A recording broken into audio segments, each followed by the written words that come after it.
Hey, Colleen. Doing wonderful. Thanks so much for doing the show today. Folks, my guest is with us. Summer's over. Kids are back in school, and calendar is really filling up with extracurricular activities, and they make it harder and harder to get those crucial quality family time, I should say. And if we, can get even one night, a week where the family is all together for dinner, it's a win for everyone. Now, joining us is a mom on the run who has 6 kids, Colleen Burns, and she shows us how to make the most of family dinner time.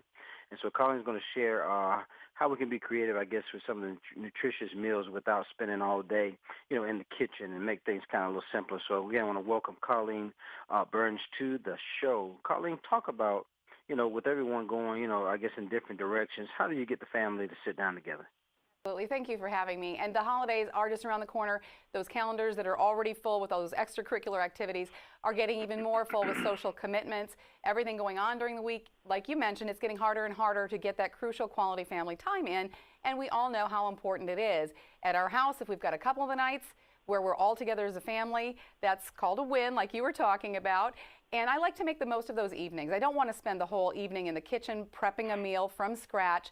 Instead, I often turn to the freezer. And that's okay, because you may be surprised to learn that many frozen meals actually have fewer calories, fat, and sodium levels than the average homemade recipe. And they can serve as a great base for a balanced meal with a healthy side dish.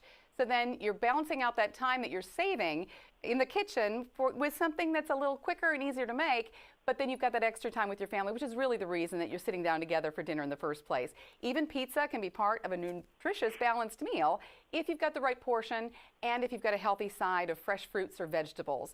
It's easy, obviously. Everyone loves pizza. I like DiGiorno's pepperoni crispy crust, or crispy pan pizza rather, because it comes in its own pan, and the mozzarella melts over the edge to perfectly caramelize the crust while it bakes. It'll bake in about 20 minutes, and that's the perfect amount of time for us to round up some fresh fruits and vegetables to balance out the plate. Now, to talk about, Colleen, about what can we do, though, to make sure the family's eating right, though, and, healthy?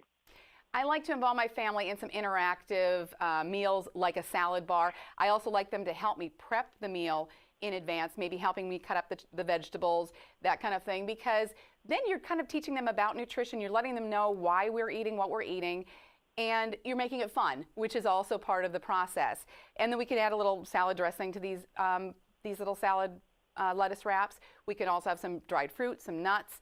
Another way to do that is with fruit. You can have them choose their favorite fruits, put them on some skewers. You can maybe have a light dip with some honey and some yogurt. But those are very simple ways to balance out the plate with some fresh fruits and vegetables, and involve them in the process of learning about nutrition and having fun while they're eating.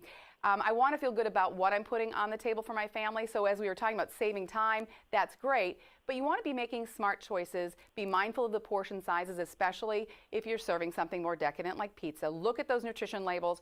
Always look at the ingredient list. Make sure you recognize what's on that label. Check out the calories, the fat, the sugar content. I also want to make sure that I get frozen foods with no artificial ingredients, and there are plenty of those out there. Look, because you want to make sure you're not serving something that you don't want your children to eat. And Colin, what's so amazing? I love it how you say, you get the family, make them a part of the preparation part of it, and then serving in that process can be fun. And, in the meantime, they're learning some special ingredients from you as well. Yeah, I guess you're just making the most of the time. Anything else you want to say about that preparation, that bonding time? No, that's exactly the whole point of the evening. And the sooner you can start sharing your day, the better. So you don't want to necessarily just make the food, sit down at the table, and then start that conversation. If you can be learning about your child's day while you're prepping the meal, that's fabulous. And it adds to that time together, which is very, very hard to come by when these busy weeks during the school year, holidays around the corner are happening. So if you can do that, if you can extend that period of time where you have your child's attention, and certainly put away those mobile devices during dinner time. They are not needed during dinner time. The rest of the day, sure. But yeah, you want some quality time, and it's so important. You can get more information and find some great recipes like we were talking about and many more at a website called nestleusa.com/balance. nestleusa.com/balance. You'll find some good recipes there, easy, nutritious, finding ways to combine frozen and fresh foods together to make easy, nutritious meals. Well, I want to thank again my special guest, Mom on the Run, Colleen Burns, has just showed us how to juggle it all and also get the family time in as well. Thanks, Colleen, for doing the Everett Silver Show today. Thank you. Great talking with you. You're welcome. Bye-bye.